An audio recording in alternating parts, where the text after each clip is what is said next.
자, 기본 이론 과정 43강 진행하도록 하겠습니다. 자, 여러분 교재는 341페이지예요. 341페이지 펴놓으시고, 예, 자, 저희들이 지난 시간에 할인 현금문서법이다. 이 같은 타당성 분석 기법을 설명을 드렸어요. 자, 할인 현금문서법 대표 기법 세 가지가 있죠. 자, 순현가법, 수익성 지수법, 자, 내부 순율법이다라는 겁니다. 이때 저희들이 이제 순현가법, 수익성 지수법 여기까지는 지난 시간에 설명드렸고, 이번 시간은 자, 내부 순율법 여기서 말씀을 좀 드리도록 하겠습니다. 자, 여기 보시 바랍니다.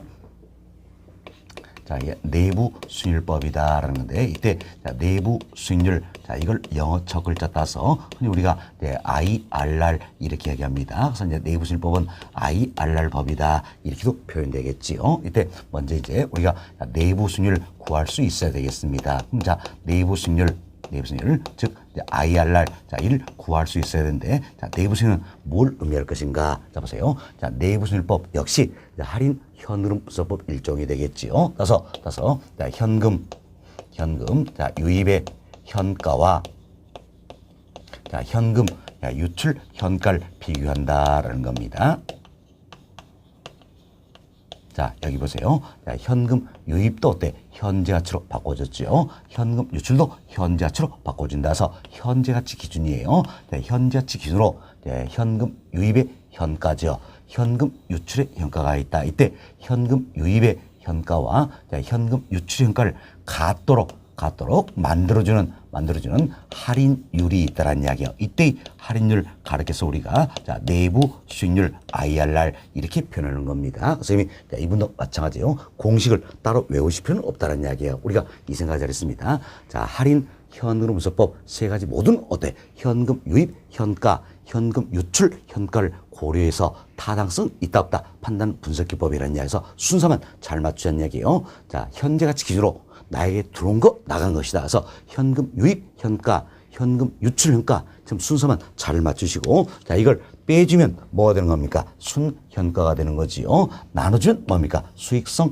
지수가 된다. 같도록 만들어주는 할인율이 뭐가 되는 겁니까? 내부 수익률이 된다. 이렇게 이해하시면 되겠습니다. 그래서 내부 수익률 굉장히 중요한 용어입니다. 자, 현금 유입의 현재 가치와 현금 유입의 현재 가치와 현금 유출의 현재 가치를 같도록 만들어주는 할인율 뭘 한다?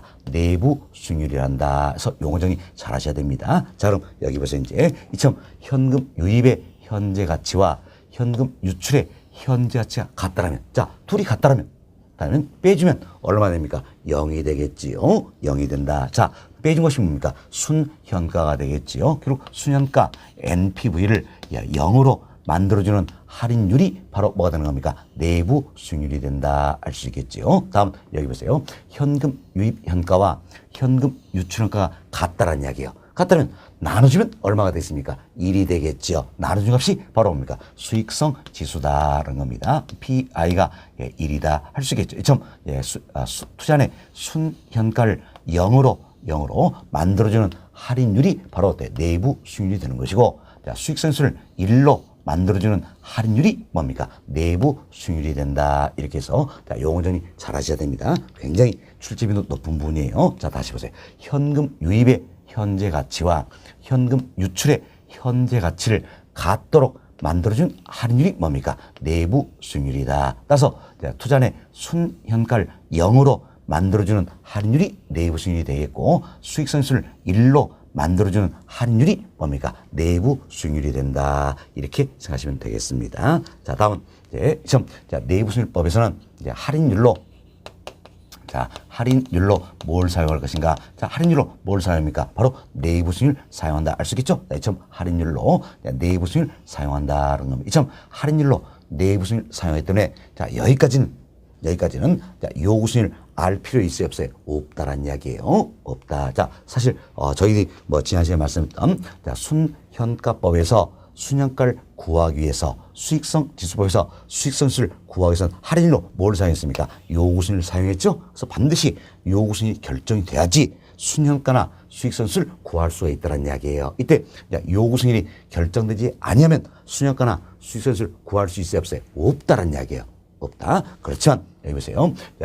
내부 수익률법에서는 자, 내부 수익률법에서는 할인율로 뭘 사용합니까? 자, 내부 수익률 사용하고 있다는 겁니다. 따라서 여기까지는 자, 요구 수익률 반드시 알아야 됩니까? 아니에요. 요구 수익률 몰라도 된다라는 이야기에서 여기까지다. 이런 의미에서 우리가 뭐라 표현할까? 사전적이다. 이렇게 이야기합니다. 사전적으로는 자, 요구 수익률이 결정되지 않아도 된다는 장점이 있다는 겁니다. 결국 여기까지는 자, 요구 수익률 몰라도 된다. 이렇게 보시면 되겠습니다. 그래서 잘 비교하셔야 됩니다. 자, 순현가법이나 수익성 지수법에서는 할인율로 뭘 사용했습니까? 요구 수익률. 그렇지만 내부 수익률법에서는 할인율로 뭘 사용합니까? 내부 수익률을 사용한다는 겁니다. 이분이 지난 시험에 또 답이 됐던 부분이었어요. 지난 시험 1회 출제였죠.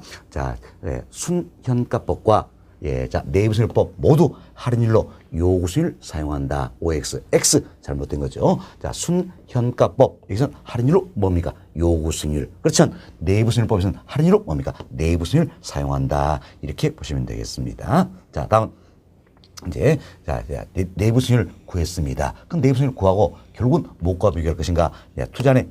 자, 투자자의 요구 수익률과 비교하는 겁니다. 자, 이처럼 내부 수익률 구해서 결국은 투자자의 요구 수익률과 비교한다는 겁니다. 그럼 이때는 어때? 요구 수익률 알아야 되겠죠? 그렇지만 내부 수익률 구하는 과정까지는 몰라도 된다. 이름 썼대. 사전적 이런 표현 썼다 생각하시면 되겠습니다. 자, 그럼 보세요. 내부 수익률이 요구 수익률보다 크다라는 이야기예요. 그럼 이때는 요구 수익률 충족시켰잖아요. 그럼 요구 수익률 충족시켰으니까 타당성 있어요, 없어요? 있다. 그래서 채택이 되겠다라는 겁니다. 다음 자, 내부 수익률이 요구 수익률보다 더 작다는 이야기예요. 그럼 이때는 요구 수익률 충족이 됐어요, 안 됐어요? 안 됐죠? 그럼 요구 수익률 충족시 못했으니까 타당성이 있어요, 없어요? 없다. 기각이 된다. 이 과정을 쳐서 결국은 자, 내부 수익률과 자, 요구 수익률이 같은 선에서 균형을 이루게 된다. 이렇게 보시면 되겠어요. 따라서 하나의 투자안에 대해서는 내부 수익률을 구해서 요구 수익률과 비교하겠다는 겁니다. 그래서 내부 수익률이 요구 수익률보다 크거나 같다면 이때는 어때? 타당성이 있다. 채택이 이루어진다 할 수 있겠죠. 사실 내부 수익률과 요구 수익률이 같다. 균형 상태에서는 오로지 정상 이윤이 존재하는 거지요. 그렇지만 내부 수익률이 요소가 크다면 어때? 이때는 자, 초과이윤이 존재한다. 그럼 우리는 정상이윤만 존재할 때 얼마든지 투자할 여유가 있다 그랬지요. 그래서 내부 수익률이 요소보다 크다면 타당성이 있다. 채택이 되겠고, 내부 수익률이 요소보다 작다면 타당성이 없다. 기각 이렇게 의사결정을 내리는 기법이다. 이렇게 보시면 되겠어요. 결국 자, 이 내부 수익률법이다. 여기서는 어때? 내부 수익률 구해서 무엇과 비교합니까? 요구 수익률과 비교한다. 이렇게 생각하시면 되겠습니다. 자, 다음은 자, 상호 배타적인 복수의 투자안이 있다니 이때는 어떻게 되겠습니까? 먼저 자, 내부 수익률이 요구 수익률보다 작다면 모조리 기각이 되겠지요. 그리고 자, 내부 수익률이 자, 요구 수익률보다 큰 투자안 중에서 자, 내부 수익률이 어때? 클수록 유리하다 할 수 있겠죠. 사실은 이 내부 수익률 이 자체는 투자한 자체의 수익률이에요. 지금 투자한 자체의 수익률이기 때문에 기대 수익률의 일종이 된다 표현할 수가 있다. 뭐 참는 것이고 투자한 자체의 수익률이니까 수익률 때 높을수록 유리하겠지요. 그래서 내부 수익률이 높을수록 유리하다. 그래서 내부 수익률이 가장 큰 투자안에 우선순위를 부여하겠다. 이렇게 보시면 되겠습니다. 자, 이렇게 해서 의사결정 내리는 기법이 바로 내부수익률법이다 생각하시고 여기서는 여러분들이 자, 몇 가지 잘 정리를 하셔야 됩니다. 자, 먼저 내부수익률 용어입니다. 우리 시험 출제비도 너무너무 높은 부분이에요. 자, 현금 유입의 현재 가치와 현금 유출의 현재 가치를 같도록 만들어주는 할인율이 바로 뭡니까? 내부 수익률이다. 따라서 투자의 순현가를 0으로 만들어준 할인율이 내부 수익률이죠. 수익선수를 1로 만들어준 할인율이 내부 수익률이다 생각하시고 특히 또 이 부분이에요. 자, 내부 수익률이 요구 수익률보다 작다는 이야기예요. 그럼 이때는 요구 수익률 충족이 됐어야 돼요. 안 됐죠? 타당성이 없다. 기각 의사결정된다. 그럼 우리 시험에서는 이걸 살짝 말 바꾸게 하면 이렇게 표현하는 겁니다. 자, 요구 수익률이 내부 수익률보다 크다라면 결국은 자 보세요. 요구 수익률이 더 크다는 이야기는 내부 수익률이 더 작다는 이야기지요. 그럼 이때는 요구 수익률 충족 못시겠죠? 타당성이 없다. 기각 이렇게 의사결정을 내리게 된다. 자, 이 내용을 잘 이해하시면 되겠습니다. 자, 이제 여기까지 말씀드리고, 자, 여러분 교재 통해서 다시 한번 반복습 하시도록 하겠습니다. 자, 교재 341페이지예요. 양호 3번. 자, 내부순위법이다. 흔히 우리가 IRR 법이다 표현할 수 있겠죠. 첫 번째로 보세요.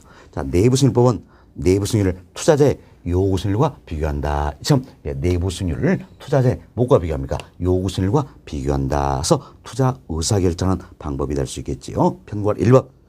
편과 1번 내부순위입니다. IRR 표현되겠죠.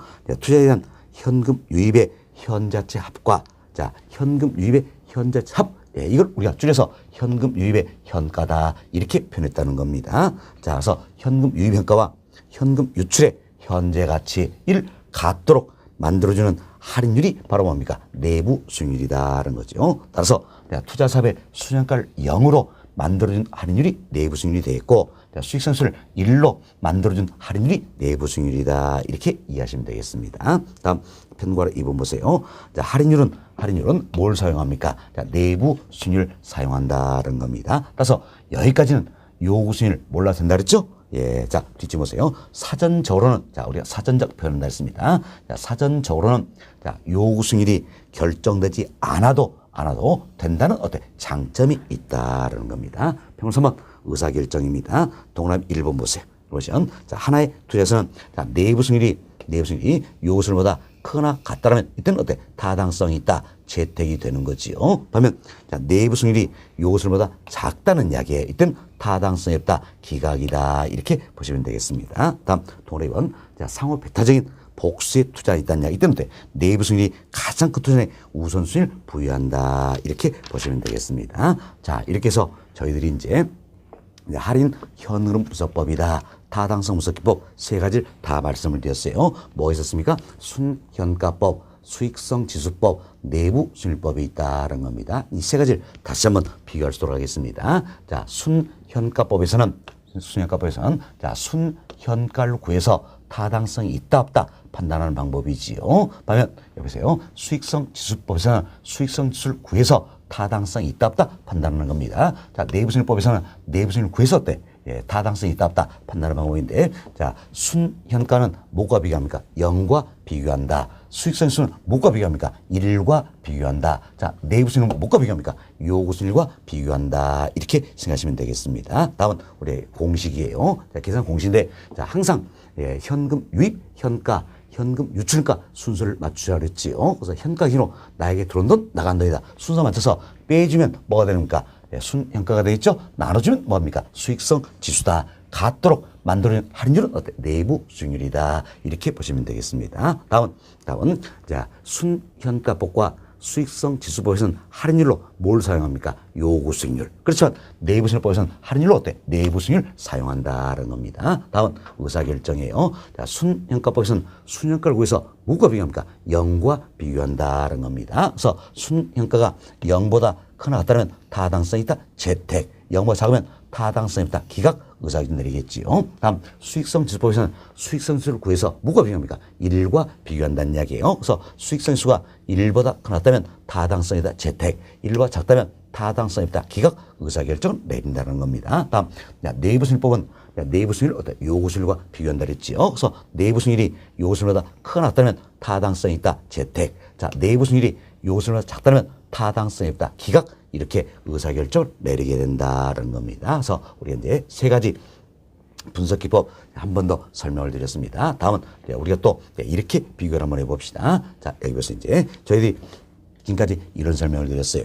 자, 보세요. 이제 먼저 하나의 투자 안입니다. 자, 이처럼 A라는 자, 하나의 투자 안이 있다는 이야기예요. 이제 하나의 투자 안에 대해서 순현가법에서 순현가를 구했습니다. 그럼 순현가가 0보 크다는 이야기예요. 그럼 순현가가 0보 크다는 겁니다. 자, 이는 어때? 타당성이 있다. 예, 재택이 되겠죠? 이때 순현가가 0보 크다는 이야기는 결국은 자, 보세요. 순현가는 자, 현금 유입의 현가에서 자, 현금 자, 유출의 현가.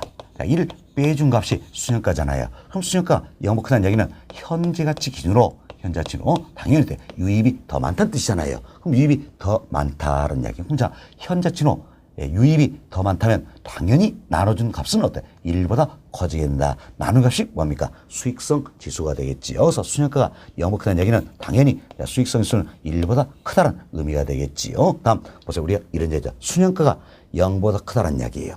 0보다. 그럼 이때는 타당성이다. 재택이죠. 결국 투자자의 요구 수익을 충족시키고 남음이 있다는 이야기예요. 그럼 요구 수익을 충족시켰으니까 당연히 자 내부 수익률이다.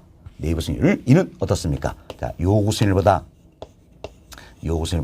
클 것이다라는 걸 알 수 있다라는 겁니다. 됐습니다. 자 그럼 이제 우리가 예를 들어서 하나의 투자 안에서는 순현가법에서 채택이면 당연히 수익성 지수법도 채택이고 내부 수익률법도 채택이다라는 걸 알 수 있겠죠. 그래서 하나의 투자 안에서는 세 방법이 어떻습니까? 결과가 동일하게 나온다. 자, 하나의 투자에서는 세 방법이 채택이냐 기각이냐 이 결과는 어떻습니까? 동일하게 나온다라는 겁니다. 자 그럼 또 우리가 생각합시다. 순현가가 0보다 작습니다. 그럼 순현가가 0보다 작으면 타당성이 있어요 없어요? 없죠? 기각이다라는 겁니다. 그럼 자 보세요. 순현가가 0보다 작다는 이야기는 결국 현가 기준으로 유출이 더 많다는 이야기지요.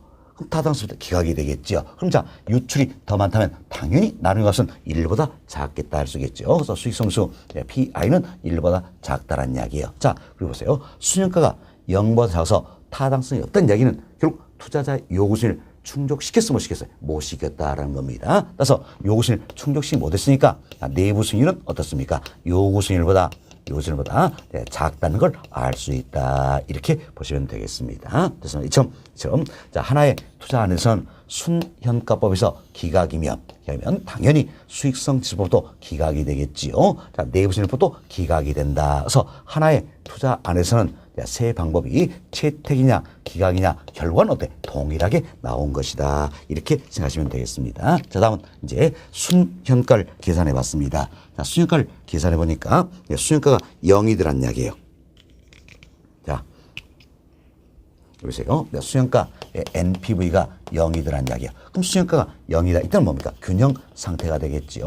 그럼 순현가 0이라는 이야기는 자 현금 유입 현가 현금 유치한가 둘이 어때? 똑같다는 뜻이지요. 둘이 똑같으면 나눠지면 얼마입니까? 1이 되겠지요. 그래서 이때 수익성 수는 1이 되겠고 균형 상태니까 당연히 내부 수익률과 요구 수익률은 어떻습니까? 같다는 걸 알 수 있다는 겁니다. 그래서 여러분이 이분도 잘 이해하셔야 돼요. 순현가가 0이라는 이야기는 결국은 수익성 수는 얼마가 된 겁니까? 1이 되겠다는 거죠. 이때 내부 수익률과 요구 수익률은 같다라는 겁니다. 같다 생각하시면 돼요. 따라서 하나의 투자 안에서는 순현가 NPV가 0보다 크거나 같다면 당연히 타당성 채택이죠. 이는 뭡니까? 수익성 지수가 1보다 크거나 같다를 의미가 되어 있고 다음 내부 수익률이 요구 수익률보다 크거나 같다. 자, 이런 의미가 된다. 이렇게 보시면 되겠습니다. 그래서 우리가 비교를 해드렸는데 여튼 하나의 투자 안에 대해서는 순현가법, 수익성 지수법, 내부 수익률법 채택이냐 기각이냐 결과는 어때? 동일하게 나온다. 이렇게 보시면 되겠습니다. 자, 이걸 우리가 응용할 수가 있어야 되는 겁니다. 이렇게 생각을 한번 해보시기 바라겠습니다. 자, 여기 보세요. 만약에 순현가가 0보다 크다는 이야기예요. 그럼 0보다 크면 당연히 채택이니까 이 투자의 수익성 수는 구하자도 최소한 얼마나 더 큽니까? 1보단 클 거다 알 수 있겠지요. 또 내부 수익을 구하지 않아도 당연히 요구수보다는 클 것이다라는 걸 알 수 있다라는 겁니다. 자, 이렇게 응용이 되셔야 되는 거예요. 또 우리가 이렇게 할 수 있죠. 자, 수익성 수가 1보다 크다는 이야기예요. 그럼 당연히 수익성 수 채택이면 자, 순현가법 내부수는 모두가 어때? 채택이 되겠죠. 하나의 투자 안에서는. 자, 그럼 순현가는 계산해도 0보다 클 것이다. 자, 내부수를 계산해도 요구수보다 클 것이다. 이 사실 알 수 있다는 겁니다. 그리고 또 특히 이 부분이에요. 순현가가 0이라면 수익성수는 얼마입니까? 1이다. 이때는 내부수율과 요구수는 어때? 같게 된다라는 겁니다. 같게 된다. 자, 이때 우리 하나 예를 들어봅시다. 자, 이제 투자자의 요구수율이 10%였어요. 그럼 투자 요구수율이 10%였는데 이때 순현가가 0이라는 이야기예요. 그럼 당연히 수익성수는 얼마입니까? 1이 되겠지요. 이해했죠? 그럼 이제 내부수익은 몇 프로 될 것인가? 자, 보세요. 요구수익이 몇 프로입니까? 10%잖아요. 그럼 내부수익과 요구수익은 같기 때문에 당연히 계산해서 내부수익 몇 프로가 됩니까? 10%가 된다. 이렇게 생각하시면 되겠어요. 왜? 지금 투자자의 요구수익이 10%였을 때 순현가가 0이라 그랬죠? 그럼 이때는 내부순위과 요것은 같다라는 이야기야. 투자 요것이 몇 프로 있어요? 10%니까 내부순위도 당연히 10%가 된다. 이렇게 생각하시면 되겠습니다. 이렇게 응용이 좀 되셔야 된다는 겁니다. 자, 그렇지만 이제 하나의 투자가 아니라 이처럼 자, A, B, C, D 상호 배타적인 복수의 투자 아니다는 이야기야. 상호 배타적인 복수의 투자 있었을 때 투자의 우선순위는 항상 같을 것이가 아니란 이야기예요. 우선순위는 우선순위는 동일할 수도 있지만 서로 때 다를 수도 있다라는 이야기. 왜? 투자 규모의 차이가 있기 때문에 우선순위는 같을 수도 있지만 다를 수도 있다. 이렇게 생각하시면 되겠습니다. 그래서 다시 한번 정리합니다. 하나의 투자 안에 대해서는 순현가법, 수익성 지수법, 내부순위법 결과는 어때? 동일하다. 채택이냐 기한의 결과는 동일하다냐. 그러나 A, B, C, D 점 상호 배타적인 복수의 투자가 있었을 때 이 투자의 우선순위는 같을 수도 있지만 다를 수도 있다. 왜? 투자 규모의 차이가 있기 때문이다. 이렇게 생각하시면 되겠습니다. 자, 이 내용이 여러분 교재 342페이지 하단에 양으로 4번 여기에 나와 있는 내용이에요. 자, 양으로 4번 한번 봅시다. 342페이지예요.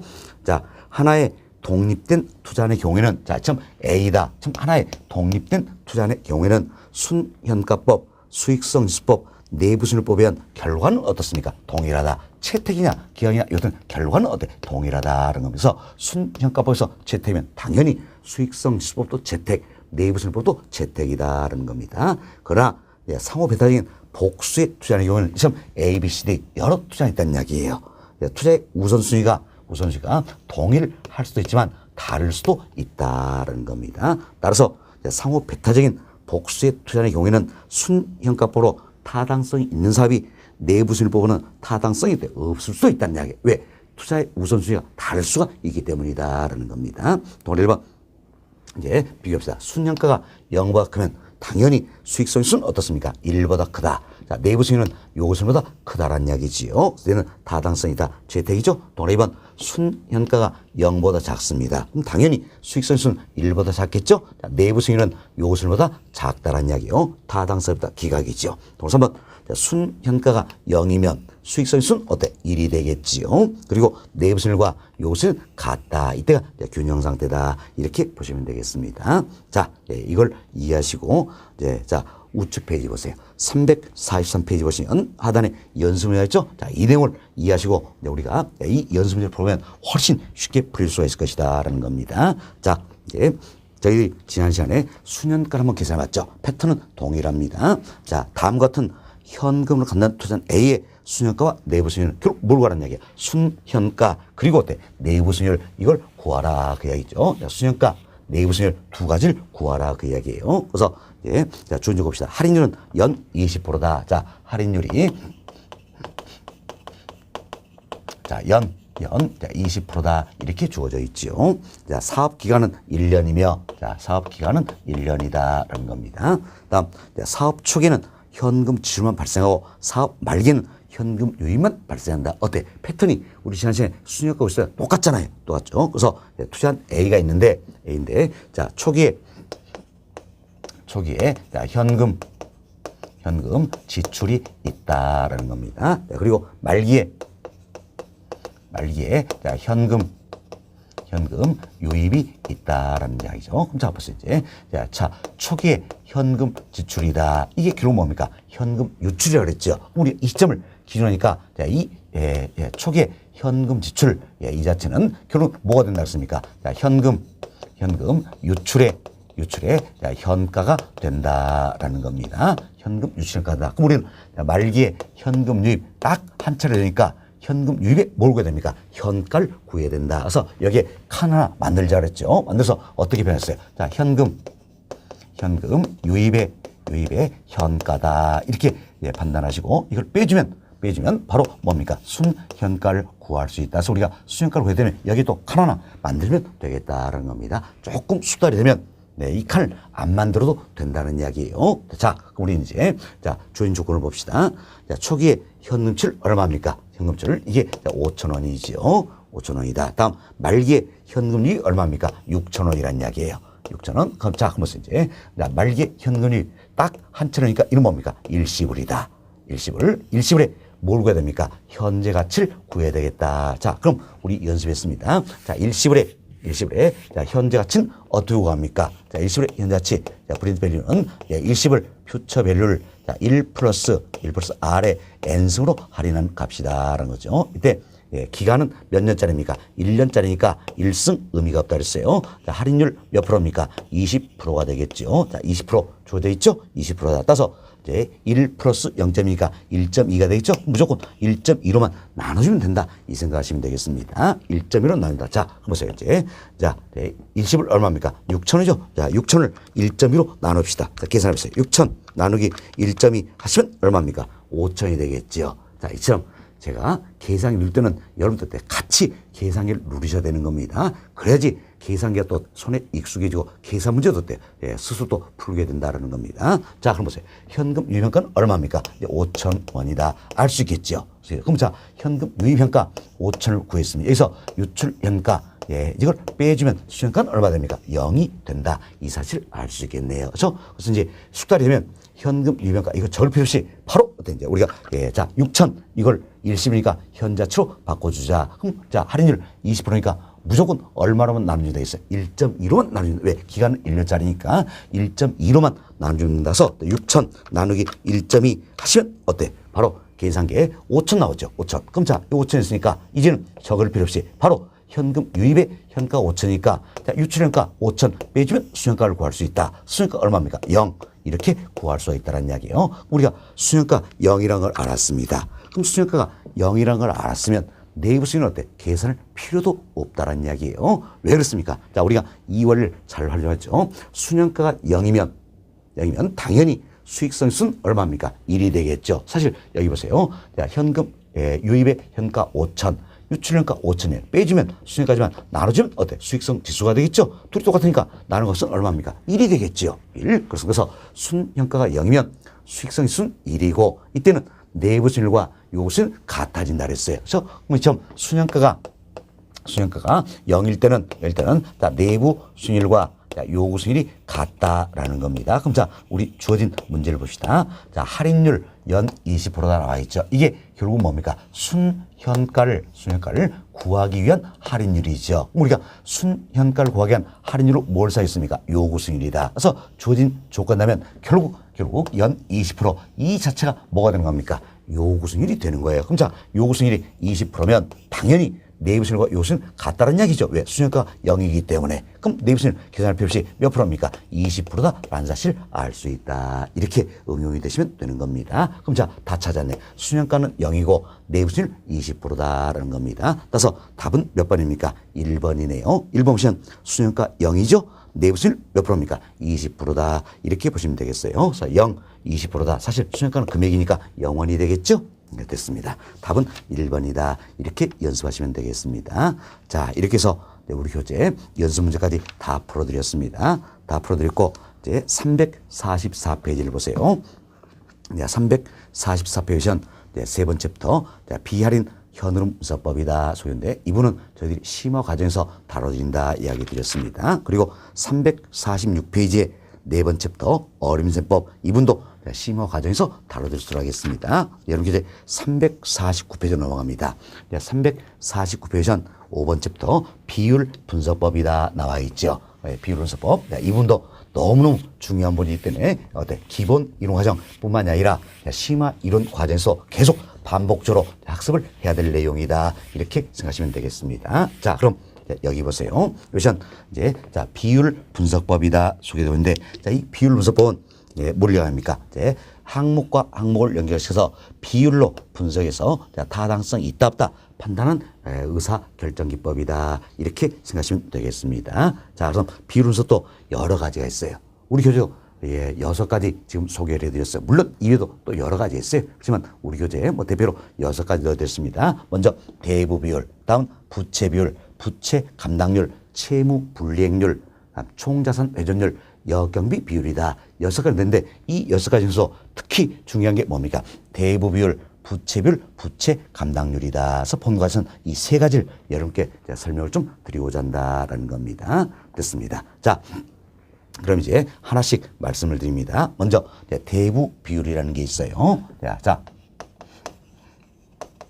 대부 비율이다라는 건데, 자, 이는 이제 영어로 우리 LTV 이렇게 이야기합니다. 자, 여러분들이 LTV다 이 표현 굉장히 시사적인 용어죠. 많이 들어보셨을 겁니다. 자, LTV는 영어 첫 글자 나눈 거예요. 그런데 L은 뭡니까? 론, 돈 빌린다는 이야기예요. to, 다음 V는 뭡니까? value, 부동산의 가치죠. 그래서 부동산의 가치 기준으로 돈 빌린 비율이다라는 이야기예요. 지금 부동산의 가치를 기준해서 돈 빌린 비율이다. 그럼 돈 빌린 비율이다. 이러면서 어때? 대부 비율 이렇게 표현하고 있는 겁니다. 대부 비율이다. 그럼 대부는 뭡니까? 대출 같은 말이 되겠죠. 그래서 대출 비율이다 표현을 쓰겠죠. 또 융자 비율이다 표현을 쓰겠죠. 자, 다음 돈 빌린 비율이니까 저당 비율이다 표현을 쓰겠죠. 또 부동산 가치 기준으로 자, 돈 빌린 비율이니까 담보 인정 비율이다 이렇게도 표현할 수 있겠네요. 담보 인정 비율이다. 참, 다양하게 표현되고 있다는 겁니다. 그래서 우리 시험은 어느 표현으로 나올 줄 모릅니다. 선생님이 이해를 하셔야 돼요. 다 외울 수 없는 거 이해를 하셔야 된다. 자, LTV다. LTV 이건 뭡니까? 부동산의 가치 기준으로 돈 빌린 비율이라는 이야기예요. 그래서 부동산 가치 기준으로 돈 빌리는데 사실 우리 시험은 LTV 이렇게 영어로 더 많이 나오는 겁니다. 그래서 이렇게 생각하세요. 자, LTV는 부동산의 가치 기준으로 돈 빌린 비율이다. 그래서 우리말로 돈 빌린 비율이니까 뭐라고 합니까? 대부 비율, 대출 비율, 융자 비율, 저당 비율이다. 그리고 부동산의 가치 기준이니까 담보 인정 비율이다. 이렇게도 표현하고 있다라는 겁니다. 그래서 투자론 이 파트에서는 대부 비율 뭐 이런 표현을 많이 씁니다. 그렇지만 금융 파트에서는 또 담보 인정 비율이다. 이 표현도 많이 쓰고 있다. 이렇게 보시면 되겠습니다. 자, 그리고 지난 시험에도 이런 표현이 나왔어요. 자, 대부 비율은 자, 대출 비율 자, 저당 비율이라도 한다. 어때? 맞는 의미다, 맞는 표현이다 할 수 있겠죠. 이러기도 출제가 되고 있다는 이야기여서 같이 알아두세요. 자, LTV 이거 뭡니까? 부동산의 가치 기준으로 돈 빌린 비율이니까 우리가 대부 비율, 대출 비율, 융자 비율, 저당 비율, 담보 인정 비율 표현할 수가 있다라는 겁니다. 자, 그럼 우리가 이제 LTV 한번 살펴봅시다. 자, LTV는 부동산의 가치 기준으로 돈 빌린 비율이다 이랬죠. 그래서 부동산 가치에 대한 자, 융자금의 즉 대출금의 비율이다 표현을 쓰겠죠. 그래서 LTV는 부동산의 가치 기준으로 돈 빌린 비율이다. 그래서 부동산 가치에 대한 융자금의 비율이다. 이렇게 생각하시면 되겠습니다. 자, 그럼 우리가 이제 이런 생각을 해봅시다. 자, 부동산 가치가 어때? 가치가 동일하더라도 자, 융자금이 많아질수록 맞죠? 자, LTV는 어떻습니까? 높아진다 할 수 있겠지요.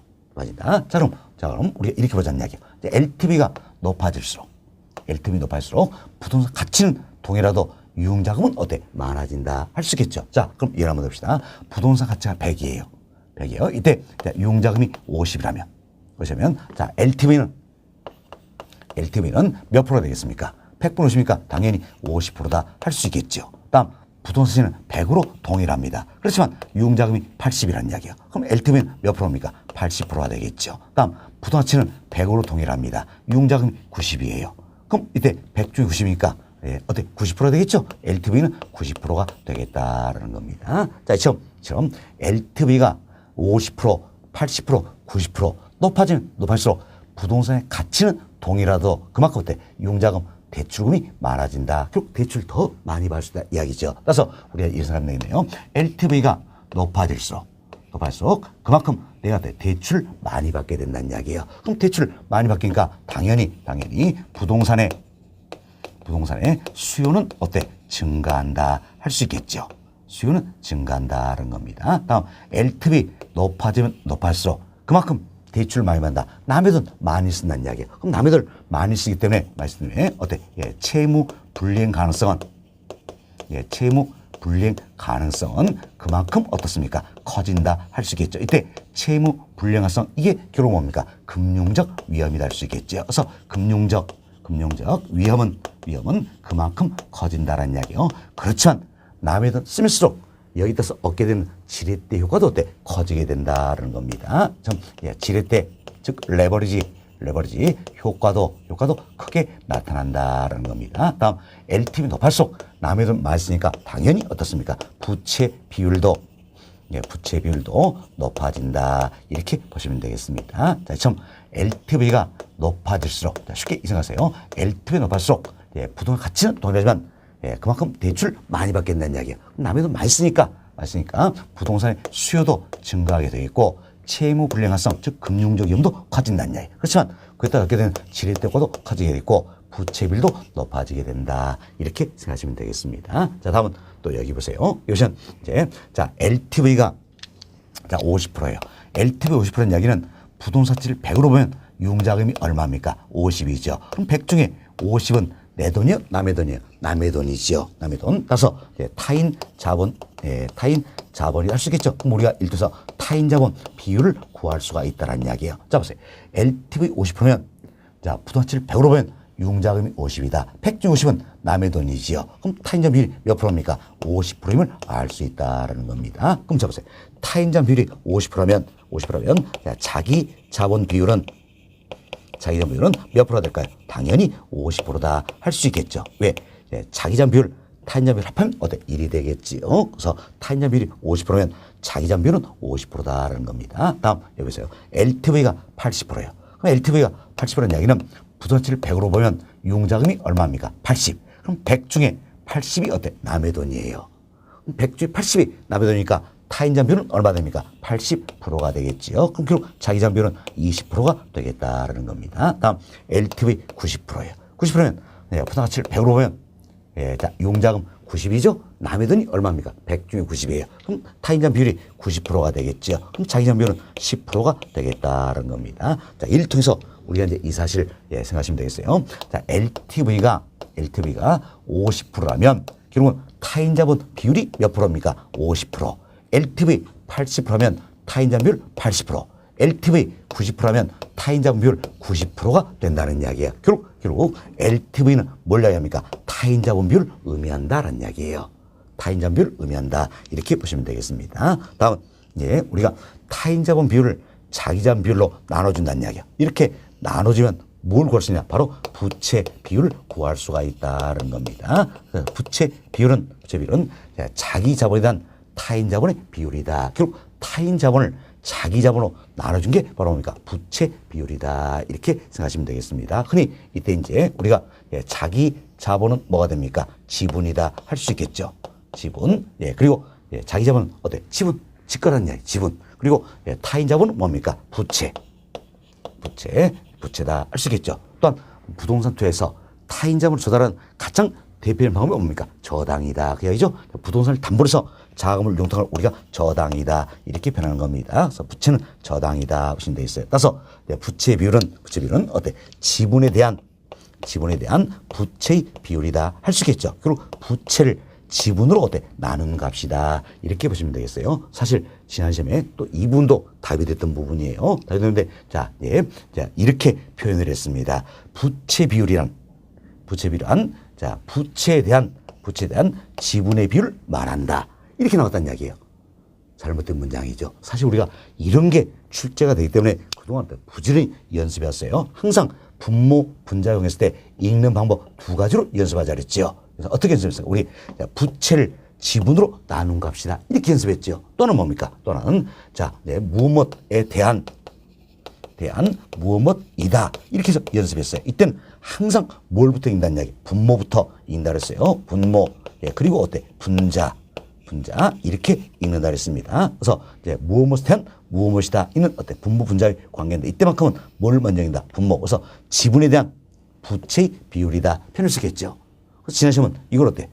자, 부채에 대한 지분의 비율이다. 이렇게 표현했더니 말이 바뀌었죠? 잘못된 지분이다. 보시면 되겠어요. 그래서 항상 우리가 이제 분모, 분자형 했을 때 읽는 방법 두 가지가 있다. 처음부터 연습이 되셔야 한다. 그래서 제가 수용급 이론에도 여러 차례 이야기를 했던 겁니다. 자, 어떻게 됐어요? 먼저 부채를 지분으로 나눈 값이다. 할 수 있겠죠. 또는 자, 지분에 대한 어때? 부채 비율이다. 이렇게 생각하시면 되겠습니다. 자, 그럼 결국 이제 우리가 여기에 선 하나를 그으면 어떤지 부채 비율을 계산할 수 있다라는 겁니다. 자, 먼저 자, 이제 LTV 50%예요. LTV 50%면 LTV는 뭘로 했죠? 타인자본 비율을 의미한다. 그럼 타인자본 비율 50%니까 자기자본 비율 당연히 50%가 되겠지요. 따라서 예, 약분하면 얼마입니까? 1이죠. 그럼 부채 비율은 어떻습니까? 곱하기 되니까 100%가 되겠다라는 겁니다. 그럼 지난 시간에 또 이제 이런 모양이 왔죠. LTV 50%면 부채 비율은 100%다. 어때? 맞는 표현이 되겠지요. 어려울 거 없어요. 항상 우리가 이제 부채비율은 어떻게 한다 했습니까? 부채비율은 자기 자본에 대한 타인 자본의 비율이다라는 겁니다. 비율인데 LTV 50%는 여기는 타인 자본 비율 50%니까 당연히 자기 자본 비율 50%. 약분하면 1이니까 100%가 된다 생각하시면 되겠습니다. 다음 LTV 80%예요. 그럼 LTV 80%는 여기는 타인 자본 비율이 80%죠? 왜? LTV는 타인 자본 비율을 의미한다. 타인 자본 비율이 80%니까 자기 자본 비율 얼마입니까? 20%. 약분하니까 얼마 됩니까? 4. 그래서 곱하기 100하니까 400%가 되겠다는 겁니다. 다음 LTV 90%예요. 90%는 타인자본 비율이 90%죠. 그럼 자기자본 비율은 10%다. 약분하니까 얼마입니까? 9. 곱하기 100하니까 900%가 되겠다. 이렇게 보시면 되겠습니다. 자, 우리가 이 내용을 토대로 해서 LTV가 50%에서 80%, 90% 이게 높아지다는 얘기예요. 높아지니까 당연히 어때? 부채비율도 부채비율도 그만큼 어때? 높아진다. 알 수 있겠죠? 그러나 급격히 증가하는 경향이 있다는 겁니다. 사실 LTV가 높아지는 그만큼 남의 돈 많이 쓰는 거죠. 당연히 부채비율은 높아진다. 우리가 설명드린 내용을 구체적으로 이야기를 좀 드렸다. 이렇게 보시면 되겠습니다. 자, 이렇게 해서 저희들이 이제 대부비율, 부채비율 두 가지를 다 말씀드렸고, 다음은 부채 감당률이라는 게 있어요.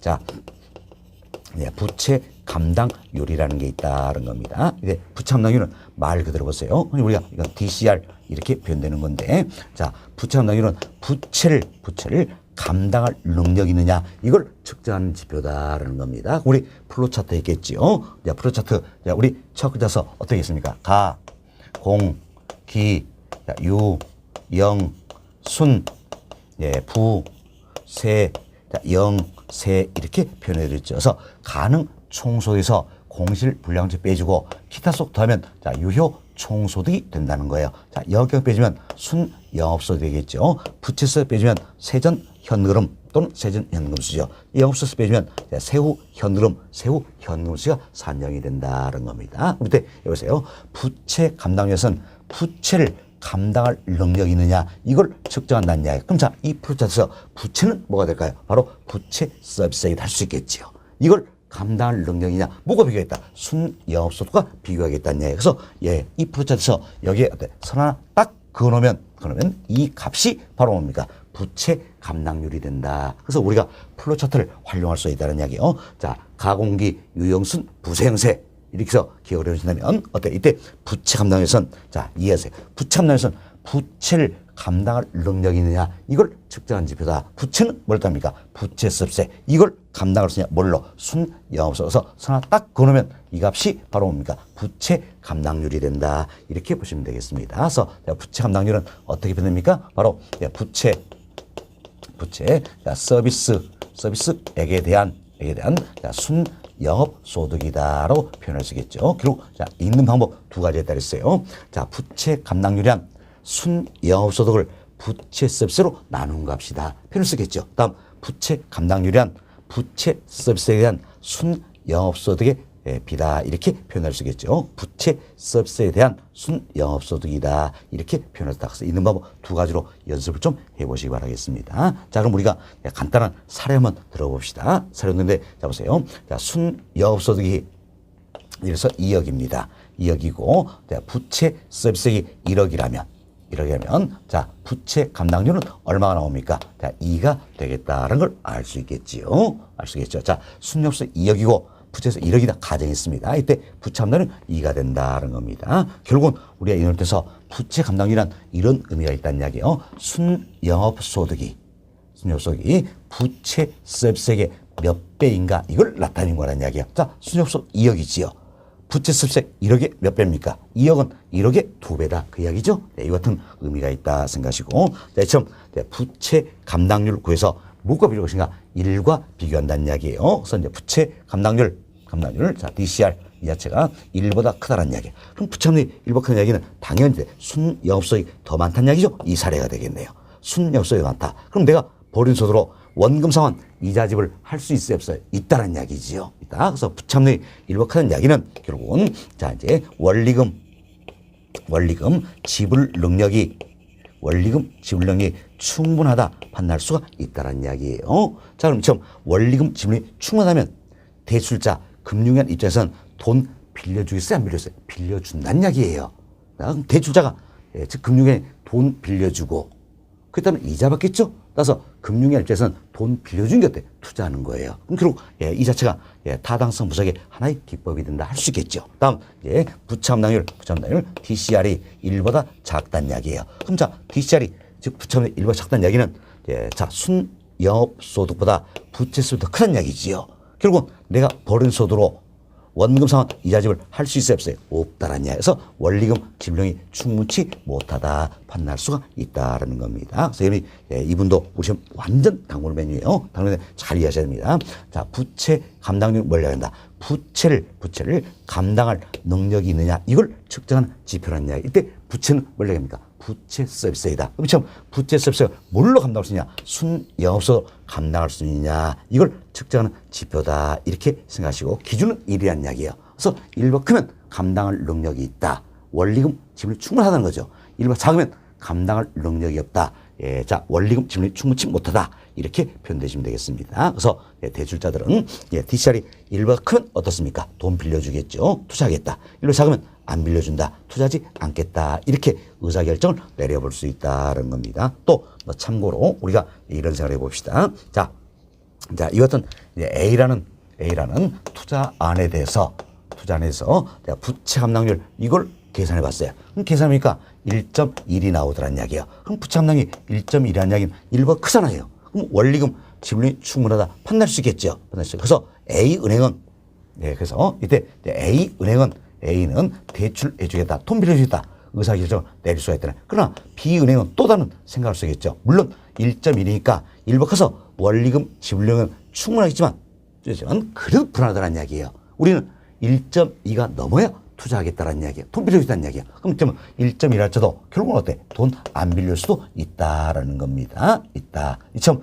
똑같은 결과랄지라도 어때? 돈 빌릴지 안 빌릴지 이 자체는 결과가 다를 수가 있다라는 겁니다. 사실 1.1이면 1번 크잖아요.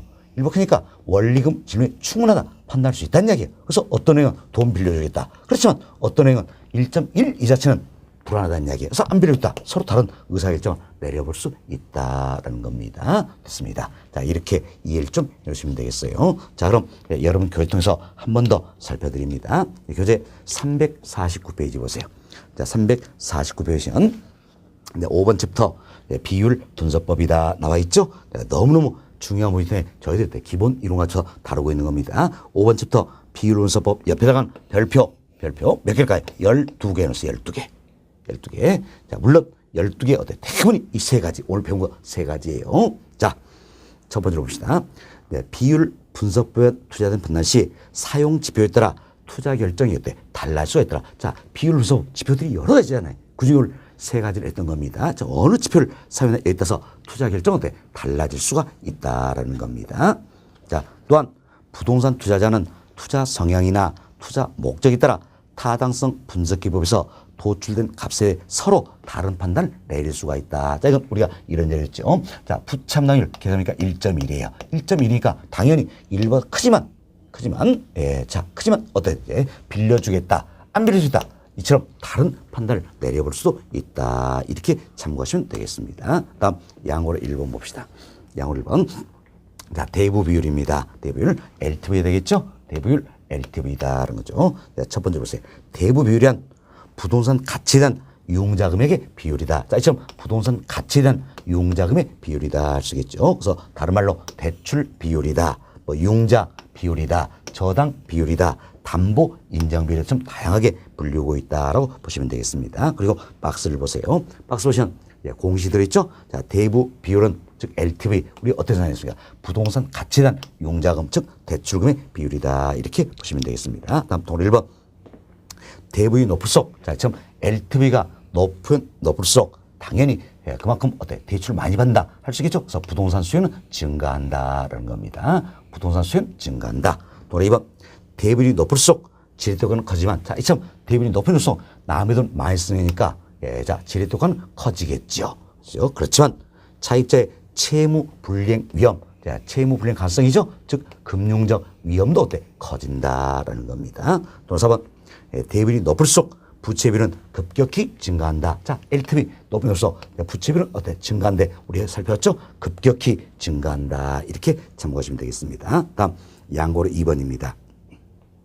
부채비율이네요. 부채비율은 자기 자본에 대한 타인 자본의 비율이다. 처음 자기 자본에 대한 타인 자본의 비율이다. 즉 지분에 대한 부채 비율 말한다는 겁니다. 그래서 박스 보세요. 박스 시험. 자, 부채 비율은 자기 자본에 대한 타인 자본의 비율이 되겠죠. 자, 지분에 대한 부채 비율이다 할 수 있겠습니다. 다음 그 아래 칸 보세요. 박스 아랫줄 보시면, 자, 대부비율이 50%면, 자, 있죠. 대부비율 LTV가 50%란 이야기예요. 50%면 예, 부채비율은 얼마입니까? 100%.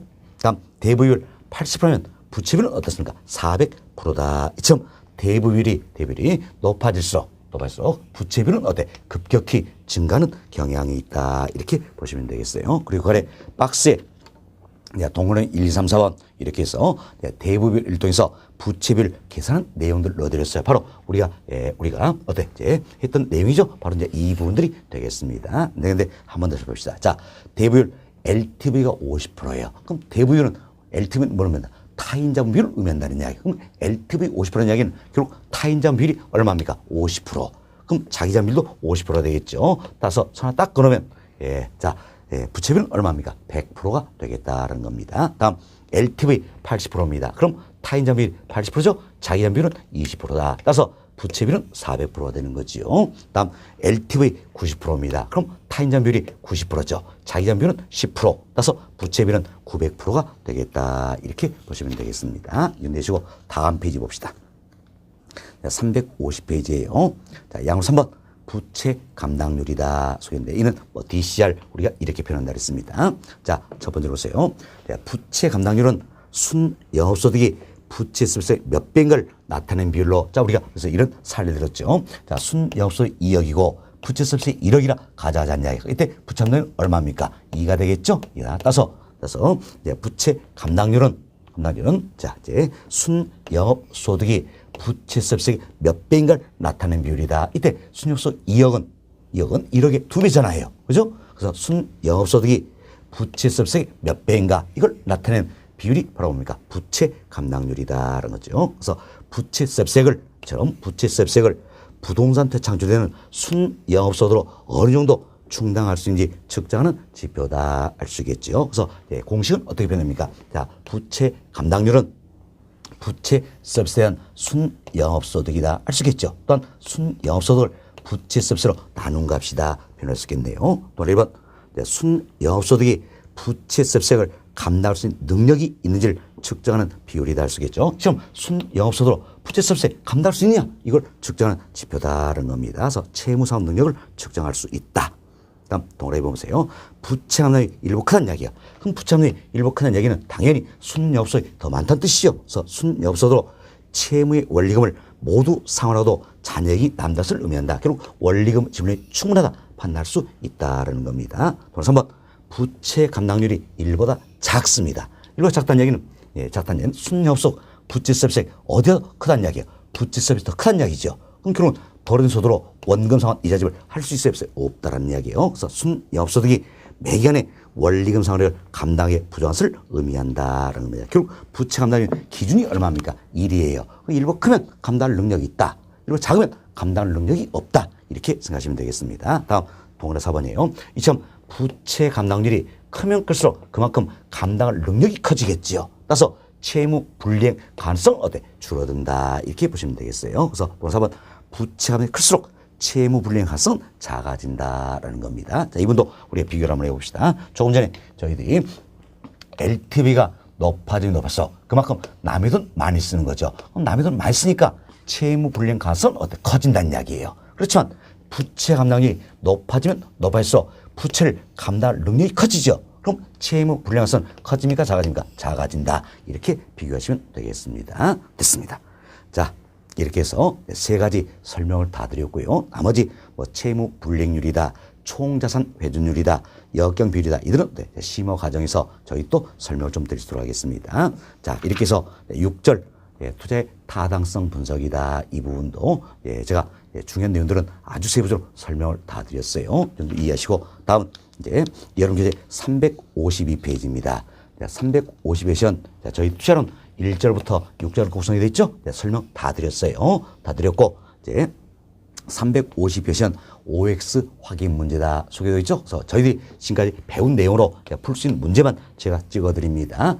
표시하시고 복습할 때 한 번씩 풀어보시기 바라겠습니다. 자, 350페이지 OX 확인 문제 1번, 3번, 4번, 6번, 7번, 다음 페이지 8번, 9번, 11번, 12번, 14번, 15번 이렇게 해서 표기해 주시고 복습하시면서 한번 풀어보시라 그랬어요. 자, 1번, 3번, 4번, 6번, 7번, 8번, 9번, 11번, 12번, 14번, 15번입니다. 다음 354페이지 보세요.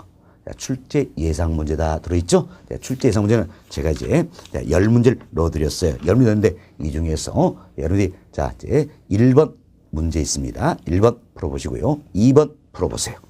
자, 그리고 4번, 다음 페이지 5번, 6번 여기까지만 본 과정에서는 풀어보시기 바라겠습니다. 나머지 문제들은 저희들이 심화 과정 때 한 번 더 설명 듣고 풀어보시는 게 더 효과적이에요. 그래서 교재 체크를 좀 해드렸고요. 다음은 여러분께 제공된 프린트물 있죠?